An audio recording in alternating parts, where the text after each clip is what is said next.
Okay, so all right. Hopefully everybody can see me now. I just realized we had another glitch here in our system. It looks like we were recording, but we were not live. So I see here Donna. Donna says, "Good day, Luciano. I have arrived safely to Brazil. Pretty happy to know, Donna. Pretty happy to know you are finally in Brazil. Hope you are enjoying your journey. Hope you are safe in either, I'm not sure if São Paulo, if you came to São Paulo, if you are in the south already, but thank you for sharing. Please let me know if you can see our live stream. We had some issues. All right, Donna is saying can see and hear. Pretty good, Donna. Really nice to see you here. And we have other people joining us as we speak. We have 3 likes already. Hopefully everybody can find our live stream. We actually started with the wrong date, like we picked the Wednesday date, and therefore it took us a bit to identify the glitch and got into the correct live stream and then start to transmit the live stream over here. All right, but I see we're getting more viewers. It looks like we have finally troubleshot the problem. The 552 says, nice haircut, Mr. Rivera. Thank you, the 552. I appreciate the words. And by the way, for those of you who don't know, today is election day in Brazil. Donna can probably see all the action, like, different from the United States. In Brazil, we have a single day for people to vote. It's not like a rolling period for voting, and therefore, whenever it's an election date in Brazil, everybody, pretty much everybody is going to be connected to the election team, and like people are going to plan themselves. We usually vote at a school, like schools are the place that we as Brazilians usually go to vote. And there is a lot of, like action, like people cannot usually do certain things. There are a lot of protections, for people to vote. So usually people are not going to be arrested unless they are doing something really serious and they are basically caught by police on the spot, or if they are committing political crimes, such as, I'm going to give an example, which kind of sounds weird, but if someone is trying to convince other people, when they are approaching the school district for voting, if they're trying to convince a person to change their minds in terms of a candidate, that's going to be considered as a crime, and then this person would be arrested. Okay, and actually, if you check, some of the news portals from Brazil, they are going to keep a track on how many people are being arrested for trying to convince other people to, vote for certain candidates.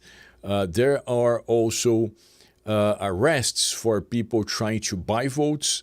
So believe it or not, particularly in smaller towns, like sometimes, politicians, through their teams, they are going to, try to, say, listen, if you go in there and if you vote for me, once you leave the place, I don't know, I'm going to give you here, $10 US or $20 US, of course, in Brazilian currency or something else. And then, whenever the authorities, they identify such a thing, they are going to arrest all of those engaged in such, of course, illegal practices. All right, Donna says, I am already in the South, the 552. Did you see the video where someone in the debate got hit with the chair? Yes, the 552. So, yes, it looks like that's where we're going to start with the elections. And I did pick a picture here to share with you. Okay, so the 552 was just talking about the chair, right? About the chair, and this guy in the upper row, in the middle, his name is Datena, right? He's like a TV show. He has a TV show, and then the guy in the lower row to the left, okay, his name is Marçal. And Marçal was always criticizing Datena and saying, like bad things about Datena. And Datena, he's in his 70s, right? But he's a very, testy guy, a lot of testosterone on Datena's side. And Datena eventually, during the debate, like with everybody watching the debate, he got a chair and he went to hit Marçal. All right, so Datena is the guy in the middle, in the upper row, and Marçal is the guy in the lower row to the left side. So there was a big event, of course, and he did hit Marçal really heavy, really hard. He wasn't just trying to scare the guy, he was really trying to hurt the guy. And then Marçal filed for, of course, a criminal complaint saying that Datena was trying to kill him. But these folks, particularly Datena, because he's like a presenter at a TV show.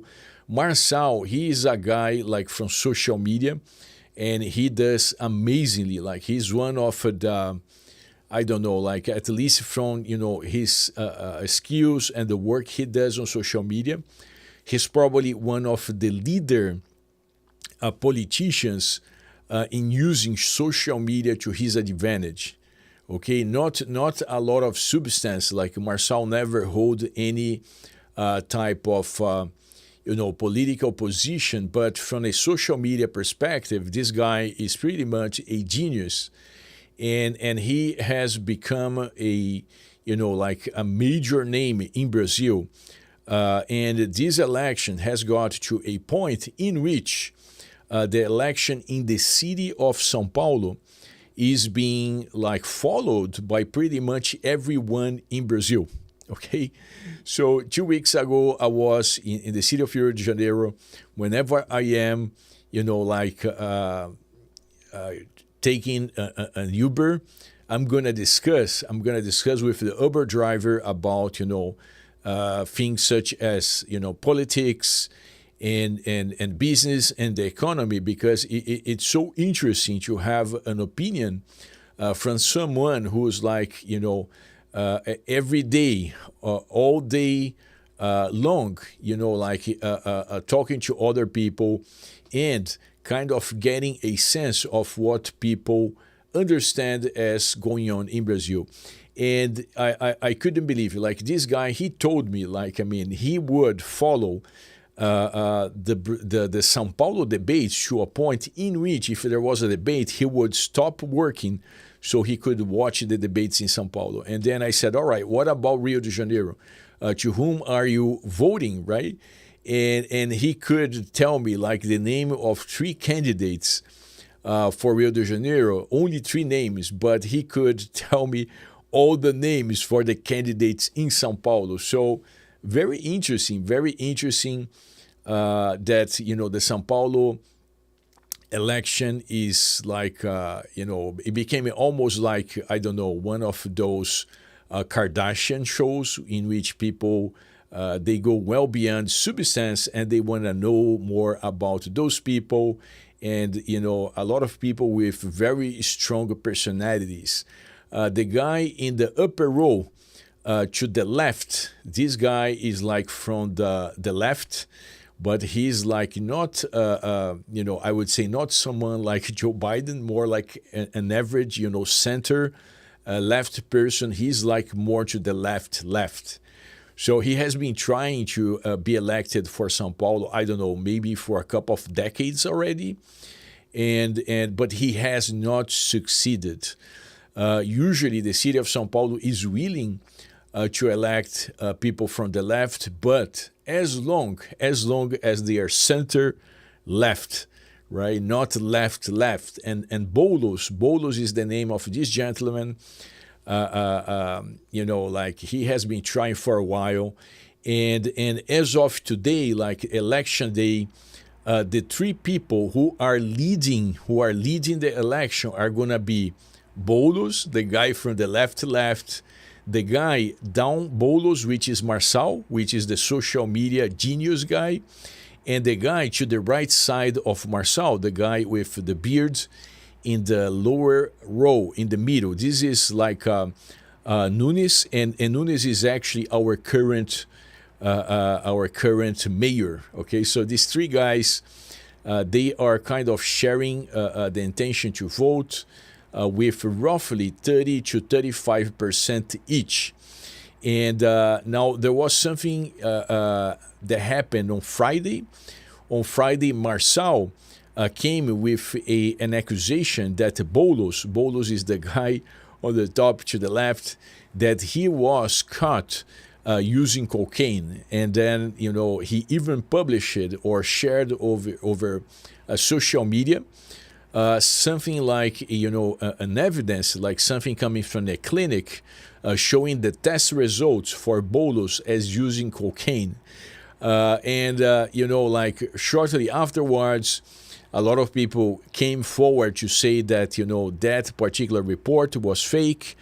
And the media also came forward and said, there was just like an attempt to derail Boulos from, participating or, going to the second stage of the election, because in São Paulo, in Brazil in general, like if a candidate does not have at least 50% of the vote intention, then there's going to be a second stage with the two highest votes, right? Like the two candidates with the most votes, they are going to go to the second, we call it segundo turno, right?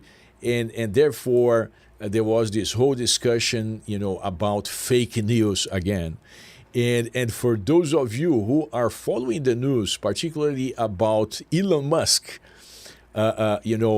fighting with one of the ministers of the Brazilian, Supreme Court, Alexandre de Moraes. Alexandre de Moraes came out of nowhere to say that Marçal should come and explain himself about the fake news.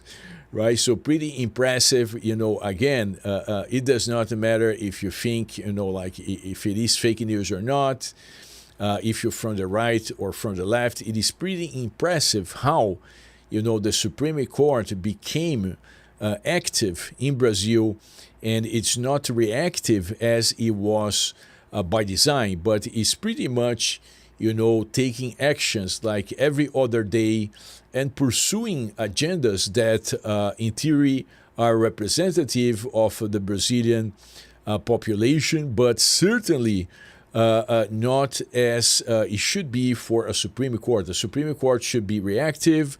It should take time and make, decisions upon careful review of the facts, but that's not how it's working in Brazil anymore.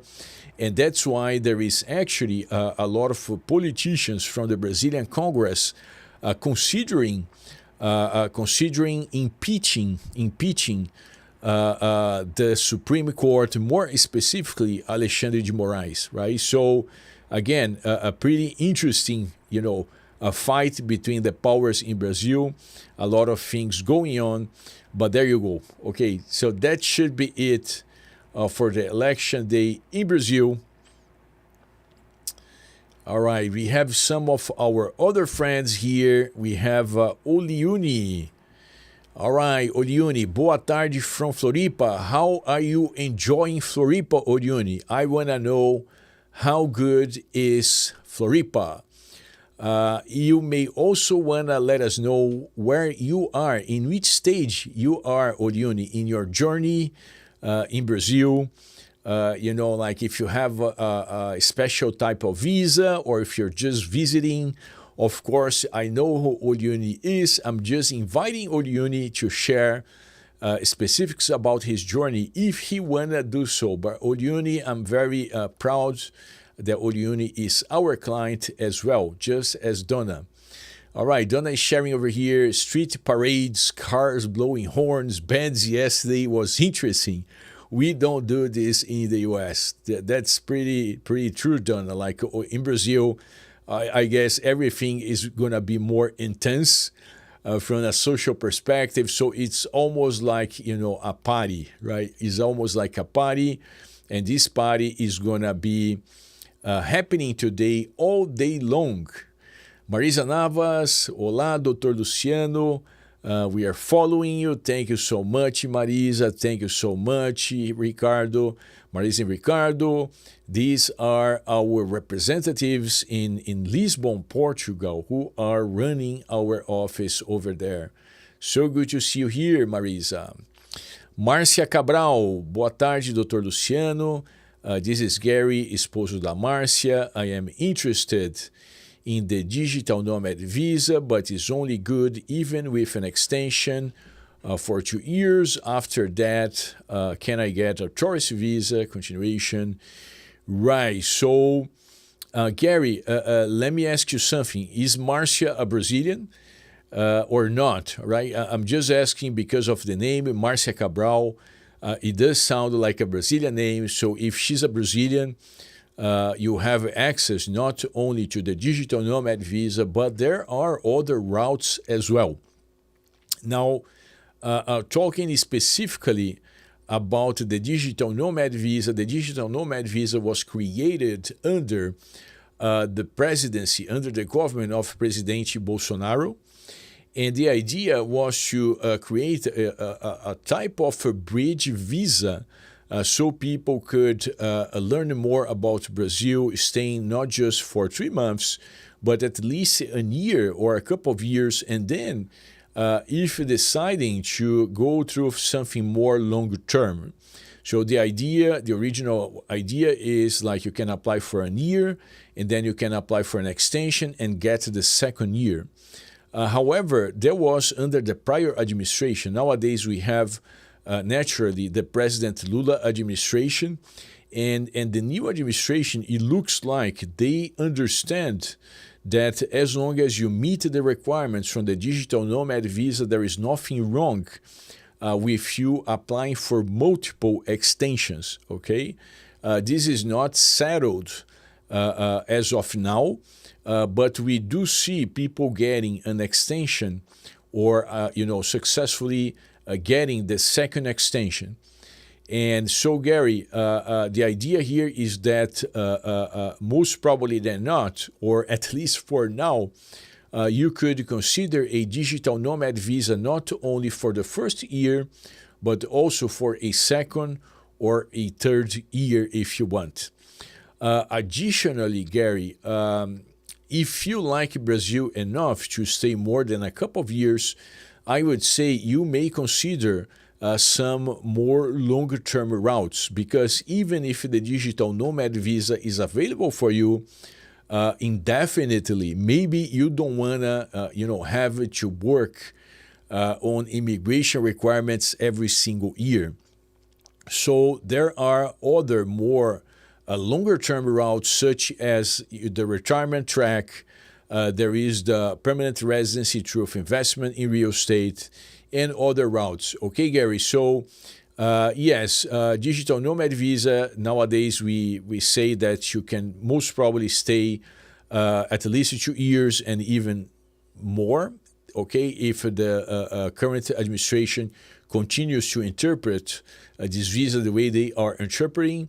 And, if you want to stay for the longer term, maybe you want to check other routes.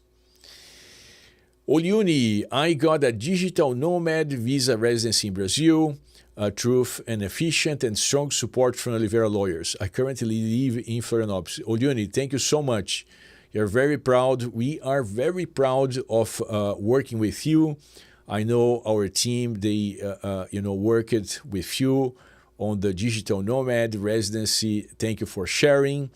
I'm very happy that you are in Florianópolis, such a beautiful city, right? Such a beautiful city with some of the most amazing beaches in Brazil. I'm sure you're having a blast, Olioni. All right, Donna, if he becomes the mayor, who will answer our questions? All right, if he becomes the mayor, who will answer our question? All right. Now I see the 552. Mr. Oliveira, you should run for the next São Paulo mayor. Thank you, the 552. And good take on it, Donna. That's true. Like, if I become mayor, I'm not going to be able to run my practice. And yes, like, very interesting to share. Like my father, he was involved in politics in Brazil. But he would work not like as a candidate, but he would work mostly within the different departments of the Brazilian federal government. He did work like for a good part of his life, and then later on he would focus on his practice as an attorney. But he did spend a lot of time with politics. It was never actually my choice, like to work with politics. I think it does require a different type of profile and different skill sets. And to tell you the truth, I'm so happy to work as an attorney that I really never considered any type of participation in politics. But I do understand it is important for our societies. By societies, I mean, Brazil, the United States. It is imperfect. Like, we see a lot of things we don't like it, but at least as of now, there is no better route than, like democracy. So we are all here for the democracy. But thank you guys for sharing, these personal notes. I really appreciate. Olioni says, because Mr. Luciano is very knowledgeable and friendly, I still watch all his live streams regularly. So nice, Olioni, and let us know if you are in Florianopolis. How is like the election day going on over here? Do you see a lot of people on the streets? A lot of talks about the mayors, about the representatives for the city. Let us know, Olioni, like, are you enjoying election day? Is it something very different for you, or is it something similar to how it works in your country? Again, for those of you who are with us, election day in Brazil for mayor and city representatives across the country. And a lot of action going on, a lot of discussions about the election in São Paulo. Not surprisingly, São Paulo is 20 plus million people, and very common for those who are elected in São Paulo. It does not matter if the city mayor position or the governor. They are usually well positioned, to dispute the presidency of Brazil. So not surprisingly, all eyes on the São Paulo city elections. M3, I applied for CPF last year. Are my docs still good, or do I need to reapply? M3, in theory, the CPF, and for those of you who do not know, the CPF is the tax ID. In theory, your tax ID remains the same for your whole life. So if you got a CPF last year, it remains the same CPF. It should be the same CPF 10 years down the road and for the remainder of your life, M3. Okay, you're not going to get another CPF. There are very rare situations in which a CPF is going to be canceled. And the most common reason for a CPF to become canceled is when you die. So let's hope, M3, that your CPF remains active for many and many years to come.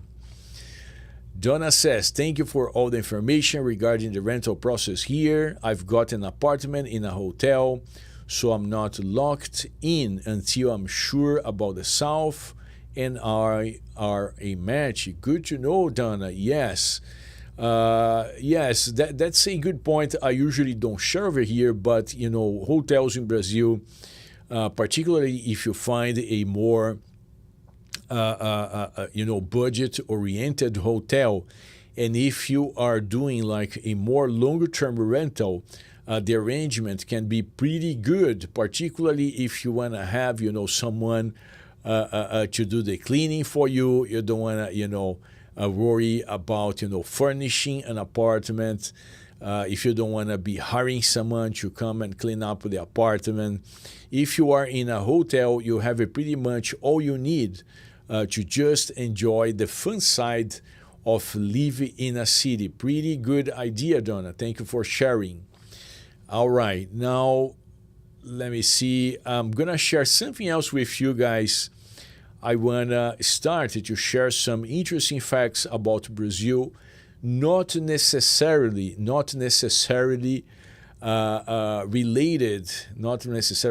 related to law and immigration and real estate. I want to share some things, more on the cultural side.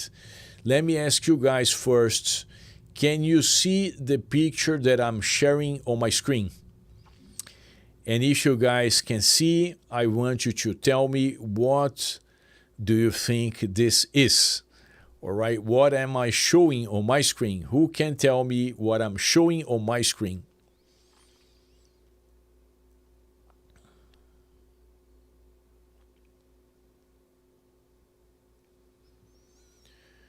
All right, I believe there is a small time gap between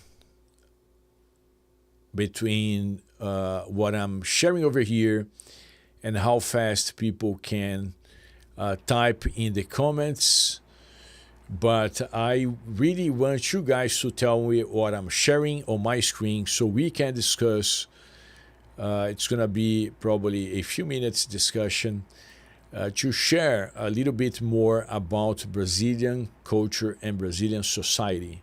All right, Donna says an airport. Oni says an airport. All right, Oliuni, spots on. I can see the picture related to law about preferential or preferred treatment for vulnerable people. Right on point, Oliuni. All right, and Donna and Oni, they are correct. This picture was taken at an airport, right? Now, the interesting thing about this picture, like Oriuni said, these are people who are considered by the Brazilian society as vulnerable, and therefore they are gonna have a priority when boarding an airplane. Okay, so that's exactly what happens, and very interesting for you to know. This kind of priority list is going to apply not only in Brazil, but listen, if you want to send a plane to Brazil, guess what? You're going to need to follow the priority list. So the priority list, of course, is going to apply throughout Brazil. But if you're flying from the United States to Brazil, guess what? The priority list is going to apply as well. Otherwise, Brazil is not going to allow the airline to send a flight to Brazil. Okay, so there you go. That's the gist of it. Now, I want to ask you, do you guys see how many people are in the list, in the priority list? How many people can you count? And the point here that I want to discuss and get your opinion on it is like the let's say the number of different categories of people who are going to have a priority.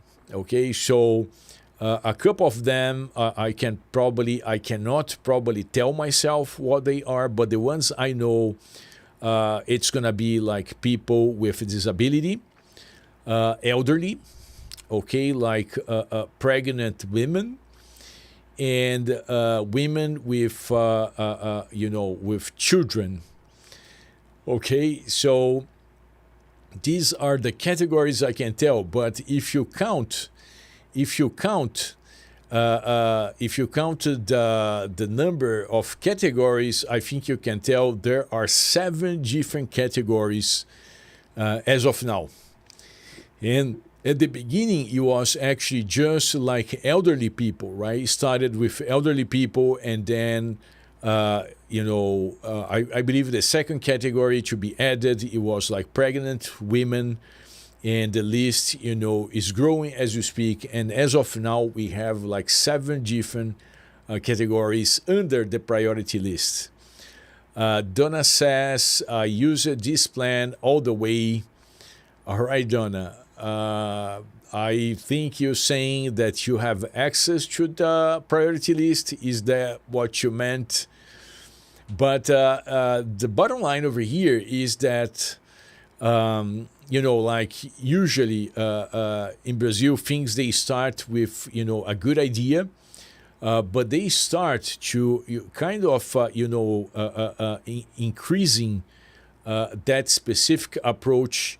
They start to, increase that particular approach to a point in which the original intent is no longer achieved.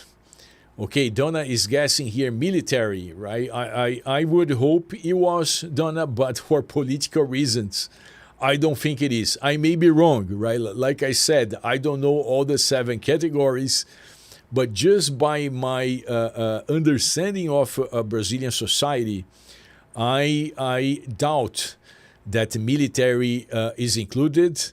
And trust me, I would love for military to be included in the list, but I honestly don't think it is one of the 7 categories. But my point is, like, whenever I am traveling in Brazil,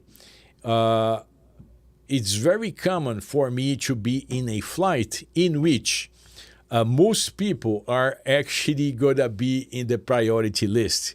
So if you think true, if most of the people are in a priority list, there is no longer a priority list because most people are going to be in the list. I think from a common sense perspective, right? So this is the point over here. I know that in the United States, you do have, Donna is sharing, good point over here. Yes, military is in the United States. So let's say if you're traveling like in Texas, right, Donna? If you're traveling in Texas, there are many military bases in Texas. It's very common for you to see, boarding group number 1 to include military personnel. All right, but correct me if I'm wrong. You're not gonna see in the priority boarding group number 1 for elderly and pregnant women and any of the other 5 categories we have in this post. Okay, so that's something very common. Like in Brazil, we start with a good idea, but over time, people are gonna get so invested in the idea that the idea is gonna kind of lose its original intent and meaning, and that's what I think it is nowadays with the priority list. Because just like I said, if you're gonna board and more than 50% of the people flying, they are gonna be priority. There is not actually any priority at all. Everybody is a priority, right? And to make things even more challenging, like it is a real mess, like because if you have half of the people assigned to boarding group number 1, guess what? It's just like a mass of people, like all over the place, because there is no way for you to organize 50% of the people boarding in a plane. Okay, but I hope you did like the sharing. There was more about Brazilian society, and we can address other topics of your interest here in our future meetings. If there is something that you guys, as foreign citizens, particularly you, Donna and Oliuni, that you find interesting or amazing in the Brazilian culture we can bring to our next live streams and discuss the subject live. All right. Let me share something else. Let me see if we have any comments. All right, we don't have any comments pending my participation. So I'm gonna share something else. Last week I went to an event about Henley and Partners. All right, I'm gonna share over here Henley and Partners. Henley and Partners. I went to an event from Henley and Partners. Henley and Partners, they are the number one experts when it comes to acquiring a second passport, right? So they do all the planning, it's not just like we work mostly with Brazil and Portugal. Henley is going to work with all the nationalities. And they have, a really a selective approach. So I would say, if you're going to buy a property, to acquire a second passport, they are going to kind of, require really a high amounts for you to get on board. But the interesting thing I found out at this event is that most Brazilians, they assume nobody would want to come to Brazil, to live in Brazil. And it was very interesting to me because in my practice, it is like, the vast amount, like probably 80 or 90% of our clients, they are actually people from the United States coming to live in Brazil, right? So it was such an interesting finding because Henley, they focus on Brazilian citizens who want to move not only to the United States, but to Europe and another countries, right? So that's Henley's business model. And our business model is exactly the opposite. And that's why Henley did invite our office to participate in the event, because as you can see, like our approaches are complementary. All right, there is no overlap. Like we're not competing on the same track. Like we are working actually in opposite directions, but complementing each other's line of service. But it was very amusing to me, like when I would say, to other partners, like Henley, they were inviting people from, like the Brazilian industries, like, people in the financial sector, law firms, and other partners who could help Henley to achieve their goals, right? But it was so interesting. I would discuss with these other folks, and whenever I would tell them, listen, we actually work with, foreign citizens who are coming to Brazil, they said, what? Like I said, I thought nobody would want to come to Brazil, right? But not surprisingly, they are Brazilians, right? They are Brazilians. And my joke over there at the event was, listen, the grass, on the other side of the fence, it's always greener. So that's why you always think, that everybody wants to go to the United States, everybody wants to go to Portugal, everybody wants to go to Europe, right? In reality, there are flows, like in both directions. You do see a lot of, Brazilians wanting to go to to whatever other country there is, but you also see, we take care of how many citizens, of them many citizens, of, a lot of citizens from throughout the world who dream about staying in Brazil, and I completely get it. Like, to me, it's no surprise. To me, the surprise was the surprise to other Brazilians, because Brazilians assume if you go live in the United States, everything is going to be perfect. And we all know this is not true at all. All right. So just sharing one more interesting thing about our practice that happened last week.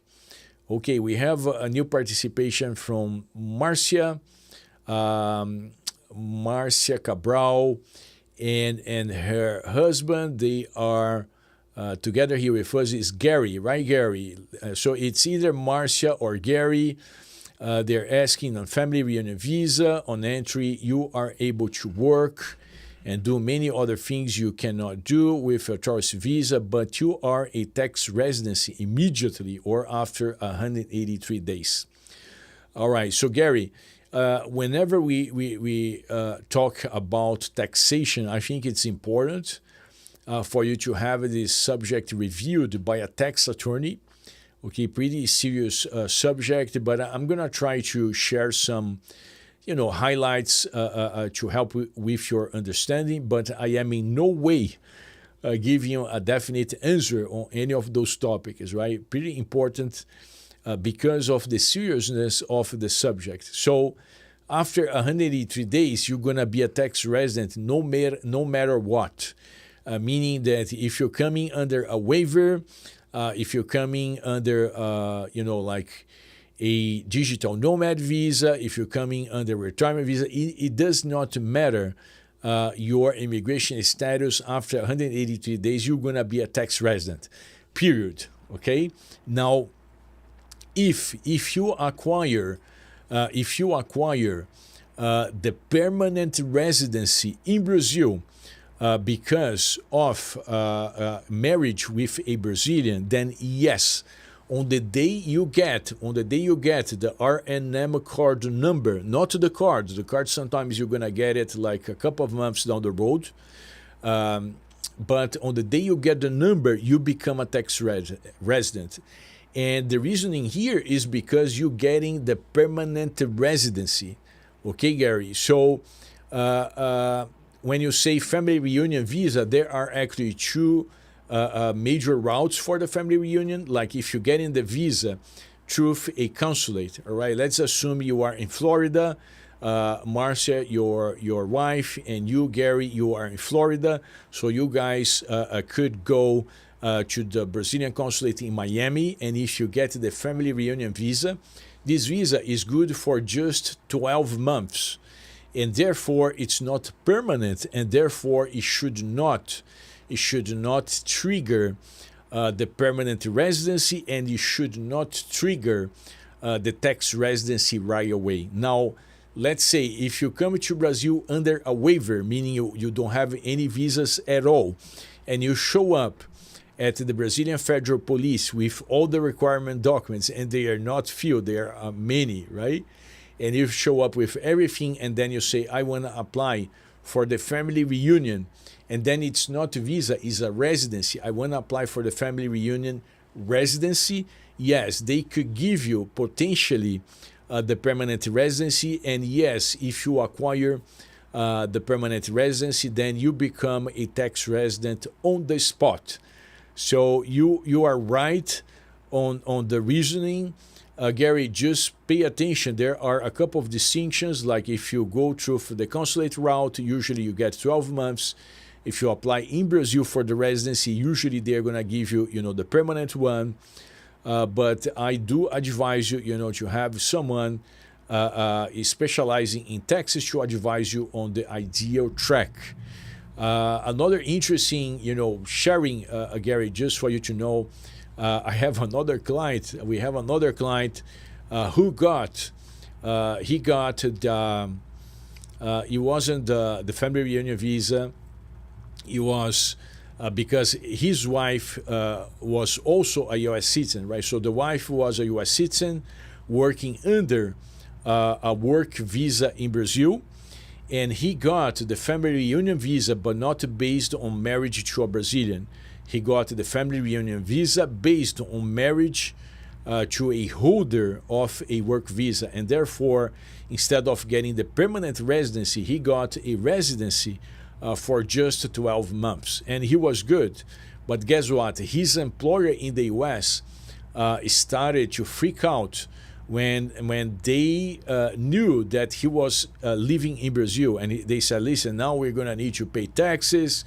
We're going to need to pay Brazilian employment benefits. we are probably gonna fire you, right? And then, you know, he was very concerned. He came to us, and then we spoke, of course, like under specific consultations that were being booked for this particular subject. We discussed with, you know, his employer, and at the end, the employer said, "Listen, as long as you, right, our client, gets a digital nomad visa, we understand you are still working in the United States, but through a computer in Brazil, and therefore we don't need to be worried that you're going to trigger taxes, labor taxes, and labor and employment benefits in Brazil. And therefore, this person also kind of, you know, let go of the family reunion residency in favor of the digital nomad, so his employer could be kind of, you know, less concerned about obligations in Brazil. All right, Gary. So I hope that helps with your planning. Okay. Donna says, I'm getting the retirement visa unless I become a citizen. Am I mandated to vote? No, Donna, that's an interesting question. You don't have to vote. You would be required to vote only if you become a citizen, and that's a good question for those of you who don't know. Donna knows about it, but Brazilians, like, we don't have an option. It's not like in the United States, in which you can decide to vote, or if you say, well, I don't want to vote, you don't need to vote. You know, in Brazil, voting is mandatory, right? Like, and of course, like, if you are sick or if you're traveling abroad and if you cannot vote, then nobody's going to, you know, chase you or send you to jail. But you will have to pay a fine unless you have a clear reason for why you cannot go. Let's say if you are in a hospital, right? Like, and if you don't go and vote, then of course you're going to present the paperwork showing that you were in a hospital, and in that case, you're not going to need to pay any fines. But in Brazil, yes, it is, you know, it is, you are required to vote. You don't have an option to vote. You are actually required, and therefore Donna's question about this requirement. But yes, the requirement is going to kick in, Donna, once and if you decided to become a citizen. All right, we have Gary and Marcia. Gary and Marcia, for a digital nomad visa, do I need to purchase Brazilian health insurance? I am already covered in Brazil by my current insurance in the United States. So for the digital nomad visa, Gary, if you are applying in the United States, they are going to ask you for health insurance. If you apply for the digital nomad when in Brazil, physically in Brazil, then you don't need the health insurance. And that works for both the digital nomad and the retirement as well. So again, if you apply at a Brazilian consulate abroad, you're going to need health insurance. If you are applying in Brazil, on the other hand, then you don't need a health insurance. Okay, so different requirements depending on where you're going to apply. Now, if you are applying at a consulate, then you know, the consulate is going to require health insurance. Make sure it is health insurance because you know, travel insurance is not the same thing. And I can tell you, personnel at the Brazilian consulate, they can see when you are presenting something that's not health insurance.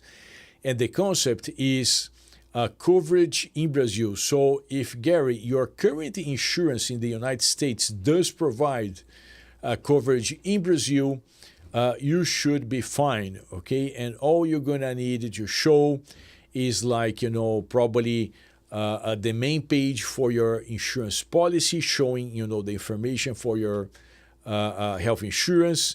And then you also want to show the pages from your insurance plan in which the consular employee, they can see very clearly that your insurance plan does provide coverage in Brazil. If you are able to provide so, then yes, you can apply for the digital nomad visa abroad. Okay, usually our recommendation is for people to, apply while in Brazil, because then you can skip on the insurance requirement, and then you can also have someone like our firm handling the requirements and the application. Okay, Gary, just this heads up. Donna, thank you so much. Donna is helping us by reminding you guys, don't forget to like this video. Yes, please do like our live stream. This helps with our channel. It helps with our content. And it does help with other people just like you who would benefit from this content. All right, Hermon, afternoon, everyone. Welcome, Hermon. So good to see you over here. I don't know if Hermon heard our discussions about election day in Brazil, and also the priority list. The priority list in Brazil when flying through any airlines, Hermon. That was the subjects we were discussing about Brazilian society. We have Moses. Moses, good to see you over here. Moses says, my 3 Airbnb generates an income of 3,000. The rental company gets 15. Now I have a balance of 2,550. I had to pay an income tax of 25% on the remaining 2,550, which is 630. Isn't that a lot?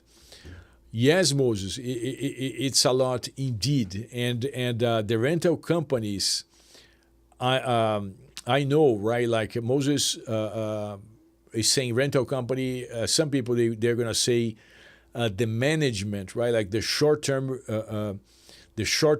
management company. The ones we know in São Paulo, Moses, they actually charge 20%. They're very diligent. They send you the reports. If anything goes wrong with your property, they are going to fix it. Like they're pretty hands-on, but they charge 20%. We also know about those that charge 15%, but I'm just sharing for you to know that it could be even more. And it is what it is, Moses. That's how it works. And I always recommend people to go by the books, kind of what you are sharing over here.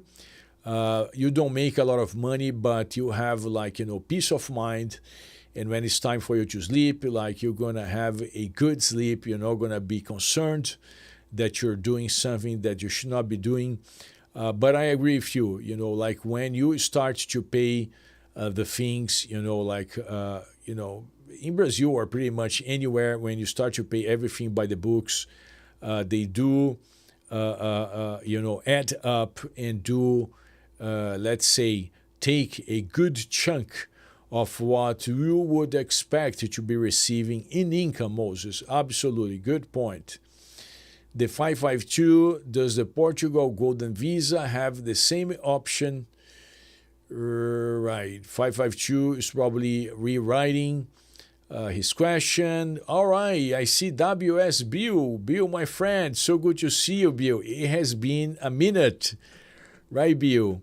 Oi, Luciano. Back home from out of town work. Sure did miss you and the live streams. Hope everyone is doing well. So good to see you, Bill. Yes, Bill was out of town. Bill is back. Welcome back, Bill. Kituel. Kituel is been a minute as well. Hi, Luciano. I was wondering, do we have to pay taxes on the money we sent to Brazil to buy a house for the Golden Visa? Tudo de bom para você. Muito bom te ver aqui, Kitty. All right, so listen, taxes, right? Taxes are paid on income, right? So usually people pay taxes on income. That's why the name income tax. So just because you sent money to Brazil, it doesn't mean you have to automatically pay income tax. The tax that you have to pay when you send money to Brazil is going to be the IOF, right? I'm going to write over here, IOF, tax on financial transactions. Okay, this is a tax you have to pay, but it's just like usually it's gonna be either 0.38% or 1.1% for the vast majority of transactions. But just because you're sending money cross border, it doesn't mean that you have to pay income tax, right? Because again, this is not income. This is just money flowing through countries. Now, the discussion we have very often here with clients is for many couples, like particularly if you have one of the two is going to be a Brazilian, the other one is going to be a U.S. citizen. The Brazilian leaves Brazil, they never file the so-called saída fiscal, which is like a notice to the government that you live in Brazil and therefore you're not going to be paying income tax anymore. And people basically, they just leave Brazil, they don't file this, and they just forget about tax obligations in Brazil. They're gonna build a new life in the US, and then 10, 20 years down the road, they are gonna be in this type of situation in which like they haven't been paying income tax, they still have regular bank accounts, they still have properties, they still have investments. So it's a kind of messy situation, but very common, right? It's messy but very common at the same time. And then it becomes a little bit trickier, a little bit more tricky to answer your question, because sending money to Brazil does not trigger income tax. But guess what? If you're piling up money in the US and you're being paying taxes in Brazil, or your tax situation is not well resolved, then yes, you're sending a boatload of money to Brazil. Brazilian tax authority doesn't know what's going on. They could say, well, this person has not been filing any taxes for 10, 20 years, meaning that they don't have any income, and now this person is buying 2 million reais property. Of course, the tax authority could be kind of alerted systemically, right? Like nobody's sending an email, but through the systems, the Brazilian tax authority could find like inconsistency in terms of this Brazilian citizen, buying a property of a high amount after not declaring anything for so many years, right? And from this perspective, maybe an audit is going to be triggered, and then the Brazilian citizen could eventually have it to say, you know what, I should have paid tax, I didn't pay, now here is like a tax bill, right? So I hope that helped, and for every situation is going to be different, but just explaining, from a short answer to your question, just because you send the money to Brazil, it doesn't mean you have to pay income taxes. All right, Kitty, I hope that was helpful. All right, the 552 now has this question on does the digital nomad visa in Portugal have the same option of a lump sum like Brazil, and does it allow you to hire yourself like in Brazil to qualify? Correction. 552, no. In Portugal, you need to meet both requirements, okay? So in Brazil, for those of you who are not familiar with the digital nomad visa, in Brazil, you have two tracks to qualify financially. You need to show that you either make $1,500 US a month, or if you have a lump sum of $18,000 US in a bank account, not an investment account. Don't come with crypto, like Vanguard. You gotta be bank account with $18,000 US. You're good. In Portugal, you need to meet both requirements. You have the requirements. You need to have 12 months of savings in a bank account, and usually the savings is going to be 820 euros per month. So you multiply 120 by 12, and that's what you need to have in your bank account.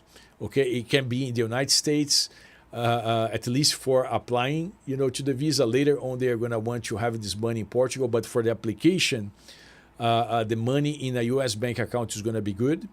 And in addition to that, you're going to need to show that you are making at least 4 minimum minimum wages a month, which the minimum wage again is 820. All right, so we're talking about something like 3,300, like rounding up 3,300 euros a month, which is way more than double what the Brazilian authority is asking. Okay, so Portugal digital nomad visa, much more difficult. Like you cannot even compare. The Portugal digital nomad visa is way more difficult for you to obtain than the Brazilian digital nomad visa. All right, 552. Thank you for the question. I like to compare both countries. That's an opportunity for us to show, the distinctions between the countries. So I really liked your question. Okay, I can tell we are almost over. We are almost over with our live stream. Let's get a couple of questions more. And a heads up that we are back to our live streams on Wednesdays. So next Wednesday, we're going to be meeting here, same channel. We're going to be meeting at a different time, though. We're going to be meeting at 12:30 Rio de Janeiro time. As you guys know, on Sundays, we meet usually at 3:30. And on Wednesdays, we're going to meet at 12:30 Rio de Janeiro time. All right, so don't forget. We're going to be creating, the schedule on YouTube right after this live stream. So if you just give us a couple of minutes, you can come back and you're going to find the notify me button. That's going to help you guys to, be alerted when the live stream is starting. Don't forget, I'm asking you guys if you find something amusing in Brazil that you would like to have discussed. Let me know. I'm gonna bring like those topics for us to discuss as a group. I'm gonna ask for your opinion. Two things I tried to do today. We didn't have as many people at that point in time, but I'm gonna show you here on the screen the two things we try to discuss. The priority list whenever people are flying. In Brazil or to Brazil. This is the picture for the priority list banner from Gol, a major airline in Brazil. Second topic was the election day in Brazil. Very interesting election going on in São Paulo city. All eyes are in São Paulo, right? Elections are throughout the country, but very interesting, even in Rio de Janeiro. Like some people in Rio de Janeiro, they know the names of all candidates in São Paulo, but they don't know the candidates in Rio de Janeiro. And that's the reality throughout Brazil. Some very interesting personalities in the São Paulo election. These are the folks you see over here. And the three ones that are competing for, the leadership are Boulos, that's the one in the top row to the left, and then we have those two gentlemen in the lower row, left and middle. All right, the one to the left is Marçal, a social media genius guy. He never did much, he never held any political position. He never did much other than social media, but he's a social media phenomenon in Brazil. The one in the middle, lower row, he's the current mayor of São Paulo. Actually, he was not elected. All right, he was brought to the mayorship because the prior one, if I'm not mistaken, he died of cancer. Okay, if I'm not mistaken. So these are the candidates. But again, if you have any topics that you would like to have discussed that are interesting to you as a foreign citizen, let me know so we can bring here to discuss during our live streams. Ronnie Dio, welcome Ronnie, good to see you over here.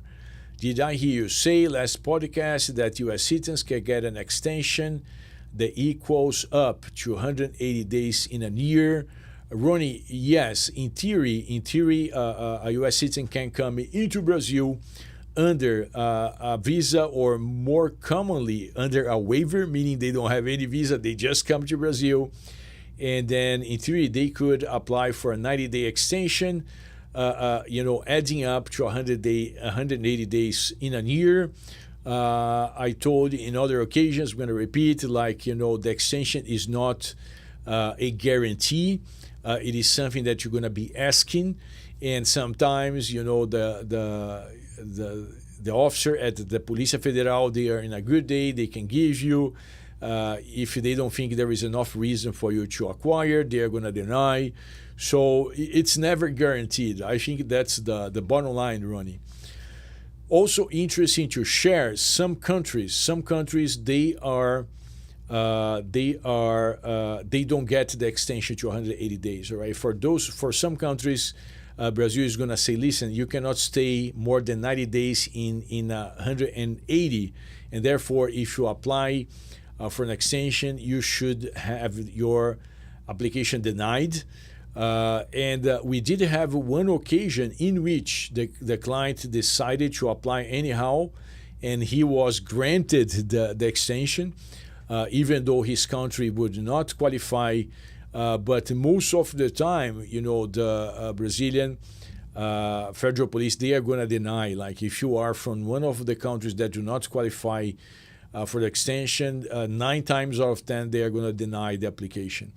1 times out of 10, they are going to grant you, maybe because the officer didn't know, or maybe because the reason that you presented was very compelling.